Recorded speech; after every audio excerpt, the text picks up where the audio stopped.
আজকে বানিয়ে দেখাবো একদম ধাবা স্টাইলে চিকেন ভর্তার রেসিপি। এই চিকেন ভর্তার সাথে নান, রুটি, পরোটা দিয়ে খেতে কিন্তু দারুণ লাগে।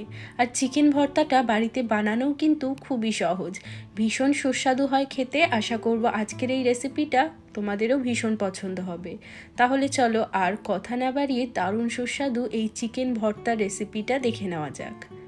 নমস্কার, আমি সুস্মিতা। আমার রান্নাঘরে সবাইকে স্বাগত জানিয়ে শুরু করছি আজকের রেসিপি।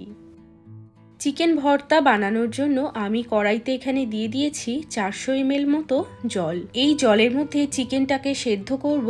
আর চিকেন সেদ্ধর যে স্টকটা সেইটাই কিন্তু আমি চিকেন ভর্তাতে ব্যবহার করব। আলাদা করে আমি আর কোনো জল ব্যবহার করব না, তাই জন্য জলের পরিমাণটা একটু বেশি রেখেছি। এবার এর মধ্যে আমি কিছু গোটা মশলা ফোড়ন দেব। যেমন নিয়েছি হাফ চামচ মতো গোটা গোলমরিচ, 3-4টে মতো নিয়েছি ছোট ছোট দারচিনি, আর নিয়েছি 2টো তেজপাতা। চিকেনের যে একটা গন্ধ থাকে সেটা কিন্তু একদম নষ্ট হয়ে যাবে, আর গোটা গরম মশলার একটা সুন্দর ফ্লেভার এই স্টকে চলে আসবে, যার কারণে চিকেন ভর্তার টেস্টটাও কিন্তু খুবই ভালো আসবে। জলটা একটু গরম হয়ে গেলে এখন আমি এখানে অ্যাড করে দিচ্ছি চিকেনটা একটু সলিড দেখে নিতে হবে, তাহলে ভর্তাটা কিন্তু বেশ পরিমাণে অনেকটা হবে। এবার এখানে আমি এই চিকেনটাকে জলের মধ্যে ভালোভাবে একটু নাড়াচাড়া করে নিয়ে তারপর চিকেনটাকে সেদ্ধ করে নেব।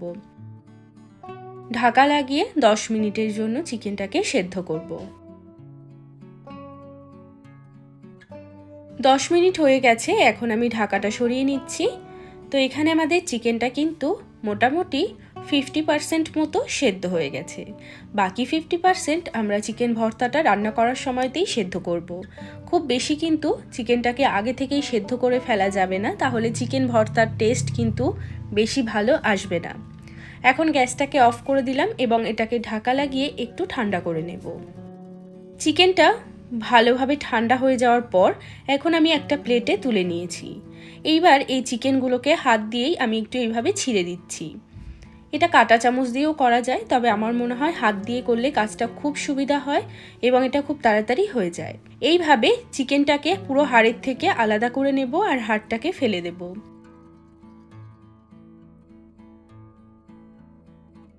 তো এখানে আমি সমস্ত চিকেন হাড়ের থেকে ছিঁড়ে নিয়েছি। আর চিকেনগুলো কিন্তু একটু বড় বড় করেই রাখতে হবে, না হলে কিন্তু এটা রান্নার সময় একদম গলে যাবে। আর চিকেনটাকে যেই জলে সেদ্ধ করেছিলাম সেই স্টকটাকেই আমি একটু ছেঁকে নিয়েছি। আর এখানে মোটামুটি 300 ml মতো কিন্তু চিকেনের স্টক রয়েছে, এটা দিয়েই পুরো রান্নাটা কিন্তু হয়ে যাবে। এবার একটা কড়াইতে আমি দিয়ে দিচ্ছি 3 থেকে 4 টেবিল চামচ মতো সাদা তেল। তেল ভালো করে গরম হয়ে গেলে এখন এর মধ্যে অ্যাড করব 3টে মিডিয়াম সাইজের পেঁয়াজ কুচি। পেঁয়াজটাকে একদম লাল লাল করে ভেজে নিতে হবে।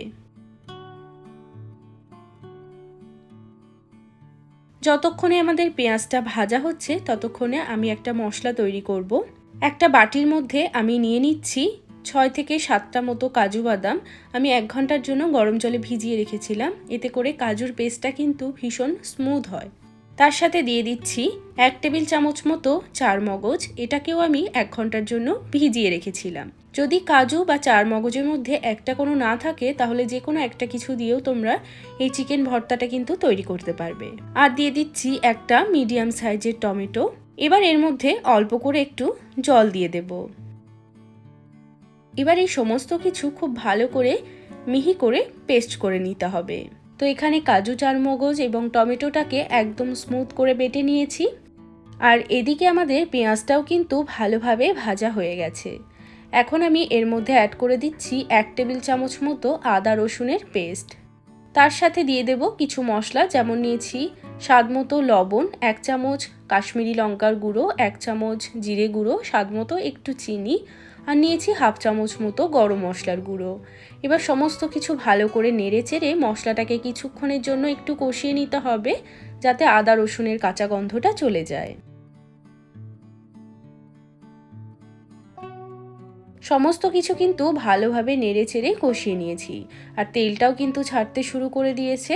এখন এর মধ্যে কাজু এবং চারমগজ আর টমেটোর পেস্টটা দিয়ে দিচ্ছি, দিয়ে ভালো করে নেড়ে চেড়ে মিশিয়ে নেব। এইবার মশলাটাকে ততক্ষণ পর্যন্ত কষাতে হবে যতক্ষণ না পর্যন্ত মশলার থেকে পুরো তেলটা আলাদা হচ্ছে। গ্যাসের ফ্লেমটা এই সময় কিন্তু একদম লোতে রাখতে হবে, আর এইভাবে একটু নাড়াচাড়া করে করে মশলাটাকে একটু সময় নিয়ে কষাতে হবে যাতে মশলার কাঁচা গন্ধটাও চলে যায় এবং মশলার থেকে তেলটাও ছেড়ে দেয়।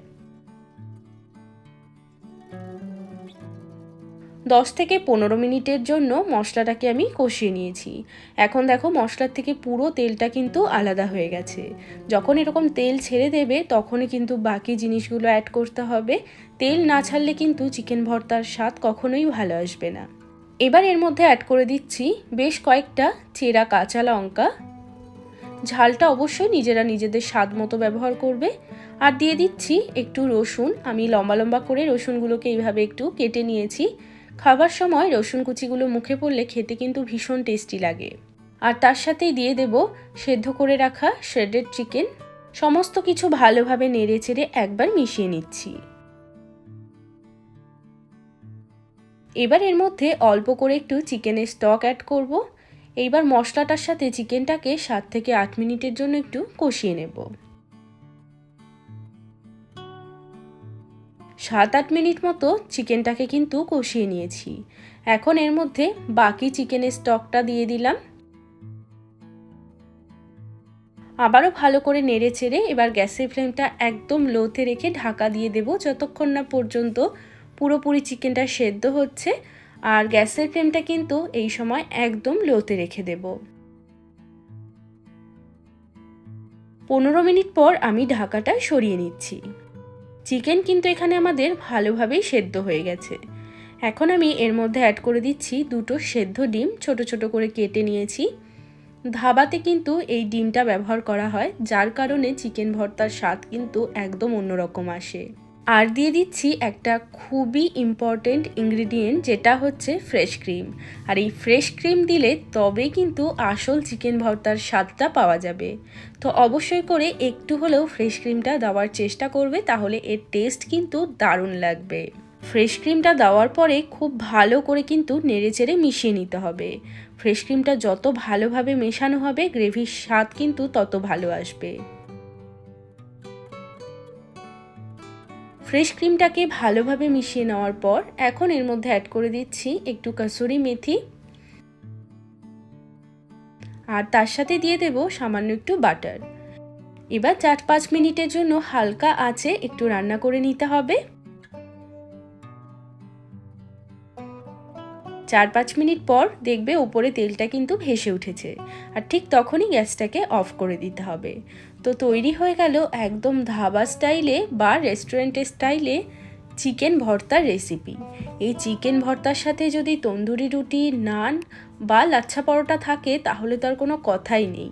তোমরা কিসের সাথে খেতে পছন্দ করো অবশ্যই কমেন্ট করে জানিও। আর এইভাবে বাড়িতে একবার চিকেন ভর্তা তৈরি করে দেখবে, এর স্বাদ কিন্তু একদম মুখে লেগে থাকবে। তো আজকের এই রেসিপিটা কেমন লাগলো সেটা অবশ্যই করে একটা লাইক বা কমেন্টের মাধ্যমে জানাবে। চ্যানেলটিকে সাবস্ক্রাইব করে না থাকলে চ্যানেলটিকে সাবস্ক্রাইব করে নেওয়ার অনুরোধ রইল, তোমরা যদি এরকম আরও ভিডিও দেখতে চাও। সবাই ভালো থাকবে, সুস্থ থাকবে। আমি আবারও চলে আসবো অন্য কোনো রেসিপির সাথে। আজ এ পর্যন্তই, টাটা।